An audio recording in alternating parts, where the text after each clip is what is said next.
Hey, how you doing?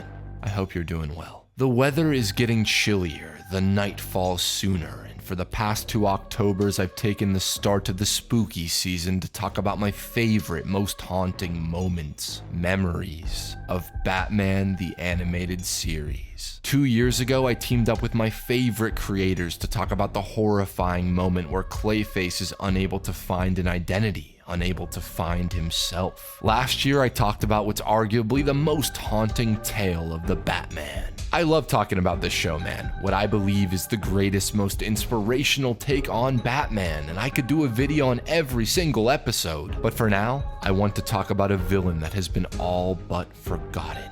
A victim that I think is not only terrifying, deeply unsettling, someone who exemplifies the harshness, the horror of Gotham and how it twists people, turns the broken, the hurt into their trauma, into their darkest night, mutates them into what we call villains. I want to talk about Baby Doll.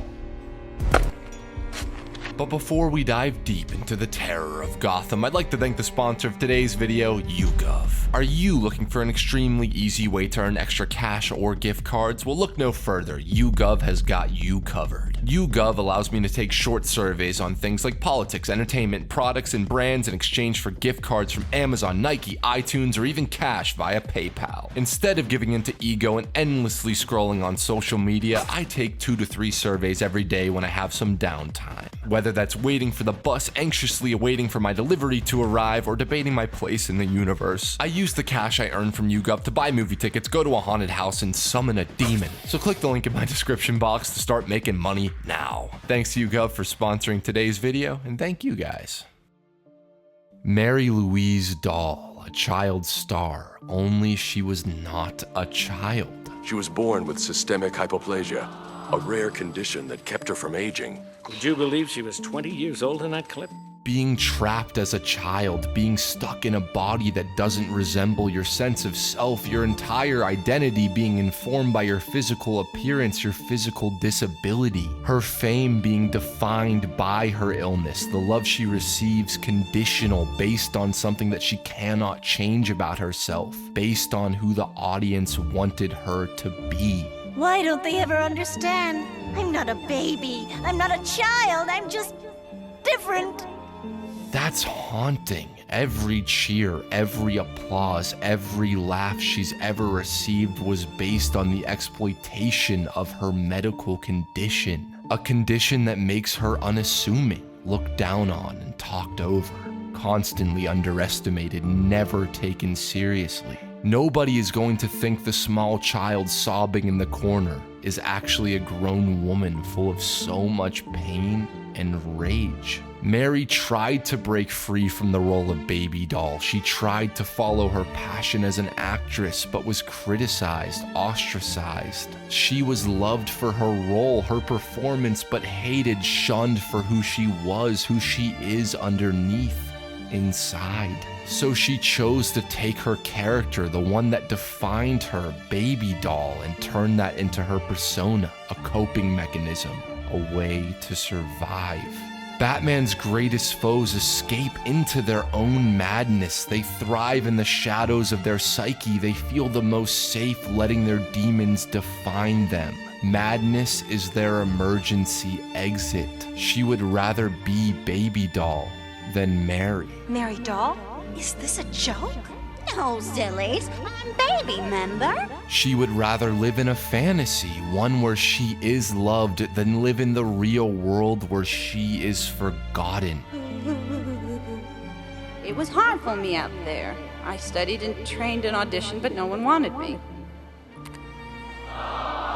Mary has to construct a reaction and empathy for her pain.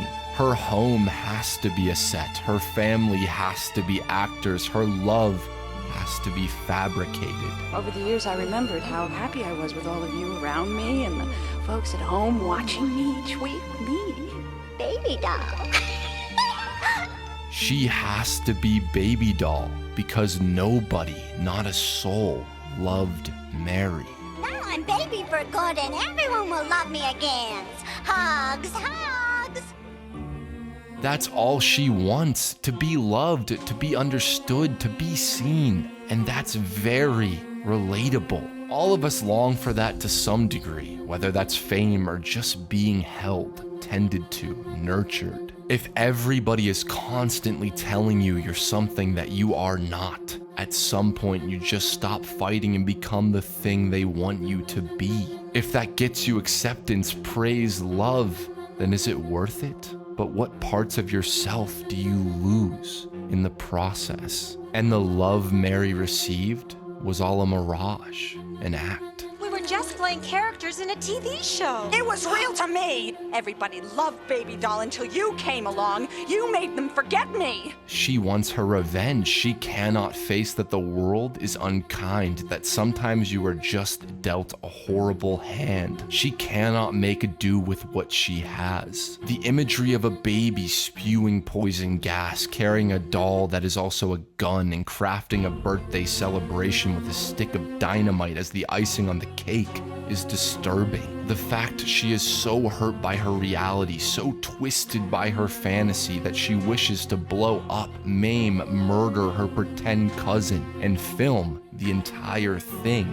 That is twisted. It's never too late to have a happy childhood. But the most horrifying element to me is how Mary Doll serves as all great Batman villains do, as a twisted reflection of Bruce Wayne. I think Paul Dini, her creator, always understood that about the victims of Gotham City. They all, in some ways, are the darkest parts of Bruce thrown right at him, put up right in front of him. Bruce has to don a costume, a persona to feel whole, to deal with his sorrow.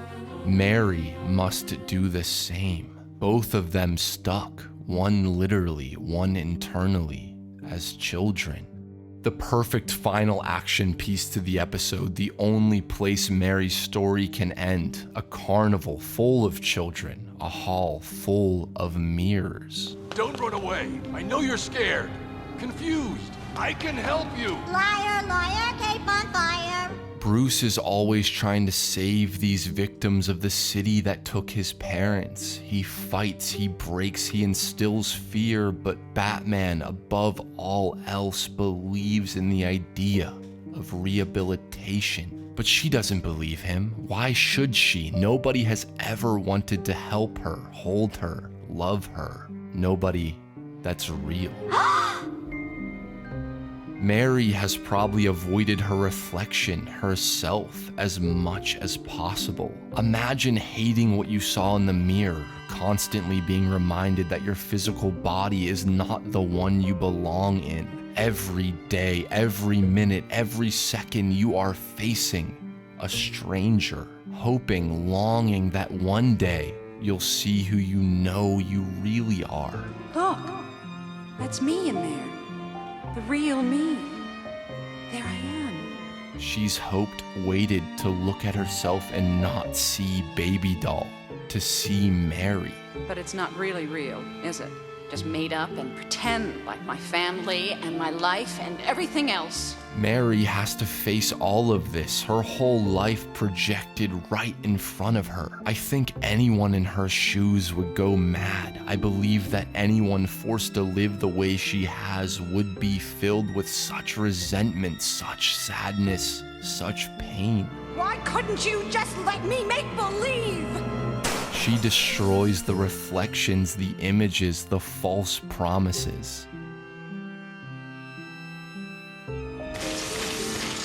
She destroys it all, letting her walls fall down until all that's left is cracked glass, until it's just her and the bat.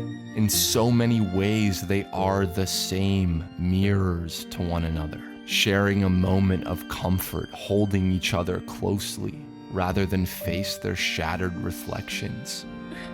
I didn't mean to. Neither of them meant for it to be this way. Neither of them chose to live in a world without love. Neither of them can admit they chose to be stuck in these costumes. They both feel they have to be. Two little kids unable to grow up due to the trauma, the harshness of their reality of Gotham City. Mary and Bruce, forced to be, to become, cursed to always remain. Baby doll and the Batman.